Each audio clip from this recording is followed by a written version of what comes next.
kita berada di Pantai Tambak.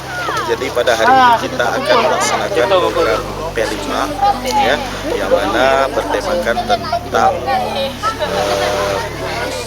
Pancasila ya. Nah, jadi di sini kita lebih ke hidup berkelanjutan. Nah, jadi tema kita untuk mempertahankan Pancasila ya. Jadi kita memilih pantai mangrove ini untuk menjadi education bagi anak-anak. Baik, nanti kita ikuti ya.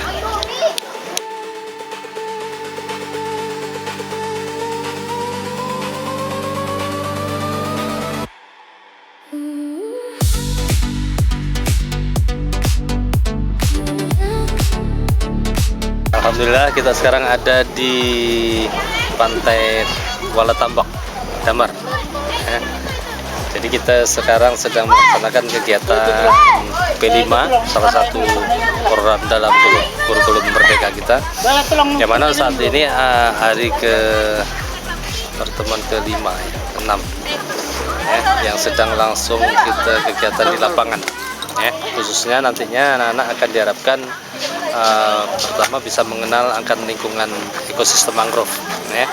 Mungkin apa-apa habitat apa aja yang ada di dalamnya, tumbuhan-tumbuhan apa, vegetasi apa aja, juga ada hewan-hewan yang ada di dalam lingkungan mangrove-nya. Dengan begitu mereka akan dapatkan pengetahuan itu ya. Dan salah satunya nanti juga anak-anak akan terjun langsung dalam hal ini mungkin bersama dengan Pak Yudi sebagai praktisi lingkungan, di mana mereka akan bersama-sama belajar tentang menanam mangrove ya. Jadi anak-anak harus dibiasakan, mereka akan mencintai lingkungan mereka, bahwa sangat penting keberadaan mangrove ini di dalam kehidupan kita sebagai green belt atau sebagai sabuk pengaman di suatu pulau atau di suatu daerah pantai. Jadi inilah yang akan kita lakukan semuanya ya untuk satu hari ini. Insya Allah akan kita mudah-mudahan berjalan lancar ya. Dan kita doakan sama-sama. Mungkin itu saja sementara ini, nanti akan kita lanjutkan ke video-video yang lain. Terima kasih. Assalamualaikum warahmatullahi wabarakatuh.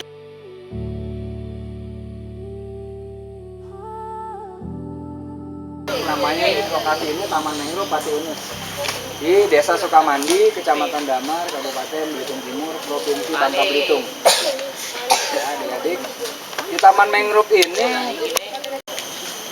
awal muasal dibuatnya Taman Mangrove ini adalah bantuan dari Dinas Lingkungan Hidup dari CSR Honda awalnya. Jadi saat saya mancing melaut, ada pihak Dinas Lingkungan Hidup Kabupaten Belitung Timur menawarkan, mau nggak Bang Yudi membibitkan mangrove? Seperti itu. Saya bilang tunggu 3 bulan nanti, karena ini saya sedang melaut, sedang memancing. Kalau memang bersedia nunggu, nanti akan saya lakukan progres CSR tadi tersebut. Nah, kemudian dalam perjanjian MOU dengan pihak Honda dan Dinas Lingkungan Hidup, kami menyepakati 15.000 bibit dan 3 bedengan. Ini namanya bedengan, bedengan pembibitan. Nah, setelah dilaksanakan progres, karena berupaya menyelamatkan hutan bakau, saya didatangkan ratusan orang dan saya disuruh angkat kaki dari Pulau Belitung. Itu rasanya sangat menyakitkan. Tapi itu juga sebagai motivasi bahwa saya harus kerja lebih ikhlas, saya harus kerja lebih tegas, lebih kuat, dan saya butuh kalian. Saya butuh orang-orang di Belitung ini yang memang menyayangi pulaunya seperti menyayangi ayah dan ibunya sendiri.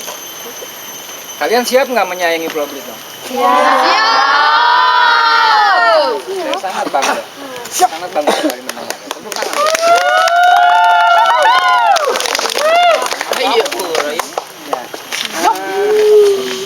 Awalnya tempat ini sesudah mati. Kalian pasti meyakini suatu saat kita akan mati di dalam tanah. Dan itu nanti akan ada kehidupan lain, kehidupan yang abadi. Namanya surga. Insya Allah kita berjuang, tidak harus kita menjadi ulama besar, nggak harus kita bangun masjid yang besar, nggak harus. Salah satu berjuang dalam jihad adalah menjaga bumi, karena itu adalah khalifah. Jadilah para khalifah di muka bumi. Amar ma'ruf nahi, tegakkan kebenaran dan jauhi udara di bedengan. Nanti siapapun yang ada penanaman 3 bulan kemudian dia siap tanam tuh, tumbuh nanti 2 helai daun. 1 bulan pertama 2 helai, 2 bulan kedua dia 4 helai, 3 bulan dia 6 helai daun. Jadi ini saya ambil contoh yang usianya, yang ini 3 bulan ya. 3 bulan dia 4 daun dan dia mau ke 6 daun ya. Dan ini udah siap tanam. Yang mau kalau udah 4 helai dia siap tanam. Ini yang 2 helai mau ke 4 helai, ini usianya 2 bulan. Ya. Nah, artinya di saat Pak Bupati atau mungkin gubernur, saya akan sampaikan bahwa bibit ini Pak, ini yang ngebibitnya anak-anak MTSN dan ya, itu akan menjadi ladang pahala buat kalian. Propagulnya, saya kasih contoh. Sisakan kira-kira 1 jari gini disisakan karena ini untuk media airnya. Tinggal nancepin aja gini. Udah selesai. Artinya progres untuk propagul ini kita ke medianya, ke media sampah plastik tadi, ini cuma membutuhkan 2 detik kalau saya. Mungkin kalian 10 detik anggap.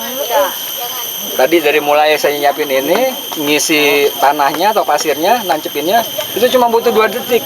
2 detik untuk 1 bibit. Artinya kalau 10 pohon, 10 bibit ada nggak nyampe 1 menit kan? Cepat kan? Nah, seperti itu. Ya, jadi adik-adik nanti 1 siswa 10 ini minimal. Kalau kalian bisa mampu 20 lebih keren. Dan kemudian udah kayak gini tinggal disusun aja taruh di sini. Ya. Nanti ada yang bagian penyiraman. Itu ya, paham ya? Paham. Ada pertanyaan? Tanyalah, tanya. Tanyalah. Masa nggak ada nanya? Nah, tanya yang Kamu nih. Itu bahasa Inggris. Bahasa saya nih. Itu bahasa Bang Rope. Bang Rope kan tuh. Karena udah begini nih. Ini cuma direndam di air aja tuh udah keluar. Bang Rope.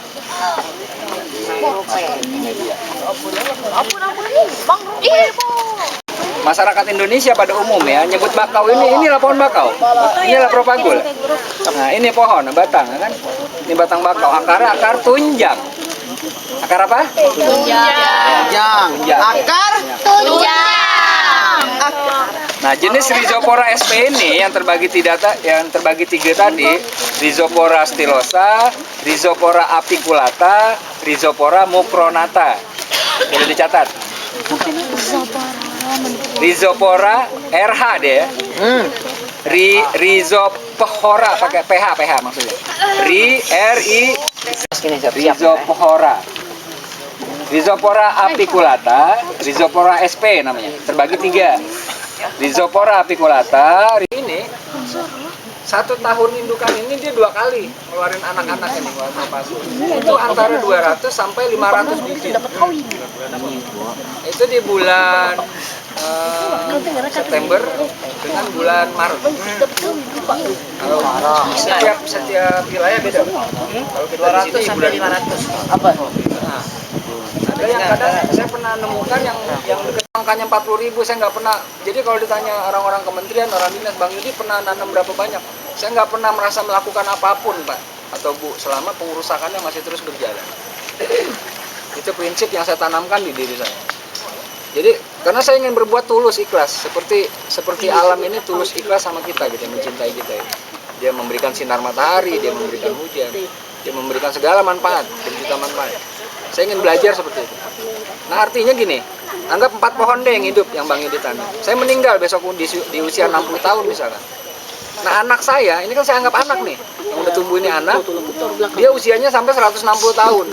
Dan dia setahun mengeluarkan anaknya lagi. Dan dia hanyut ke sungai yang tadi saya bilang, dia tumbuh di Bali, dia tumbuh di Kalimantan, dia tumbuh di Papua. Dan dia punya anak lagi, dan dia punya anak lagi.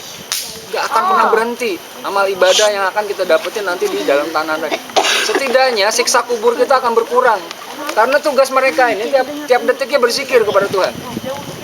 Kalian harus yakin itu. Tiap pohon yang ada di bumi ini yang hidup itu berzikir kepada Allah. Memanjatkan doa, membesarkan nama Allah. Kita mungkin sehari cuma 5 kali berdoa tuh. Pas habis sholat, ya Allah ampuni dosa-dosa saya. Kalau pepohonan, tiap detik. Itulah tugas dari pepohonan. Nah, masa sih kita tega mau bunuh pohonan, mau hancurin, mau habisin. Saya awalnya nggak ngerti, nyabut rumput aja nggak basing, cabut. Begitu kenal dengan salah satu guru saya nyabut rumput, istighfar. Ada nyawa dia juga. Bahkan guru saya lewat bandara dia nggak mau nginjak rumput, cari yang ada beton. Saking dia memuliakan pepohonan. Nah, tapi kita nggak harus juga seperti itu. Kalau bisa ya harus seperti itu. Walaupun saat ini belum selevel itu nggak masalah. Setidaknya kita jangan merusak alam, jangan menebangi pohon tanpa izin. Kalau dimanfaatkan boleh. Bikin rumah pakai kayu kok. Ini juga ada beberapa pakai kayu. Nah saya juga ngambil papan kayu ini. Saya nanya biasanya, ini dari mana kayunya, Pak? Atau yang mau nyumbang? Oh ini waktu pembukaan lahan, Bang Yudi buka lahan sawit, jadi kayunya kita ambil. Oh yaudah nggak apa-apa. Karena memanfaatkan kayu yang memang sudah dialihfungsikan lahan. Kayak gitu teman-teman, adik-adik ya. Panjang banget ya jawabannya. Tadi intinya itu ya, Rhizopora. Oke, ada pertanyaan lain?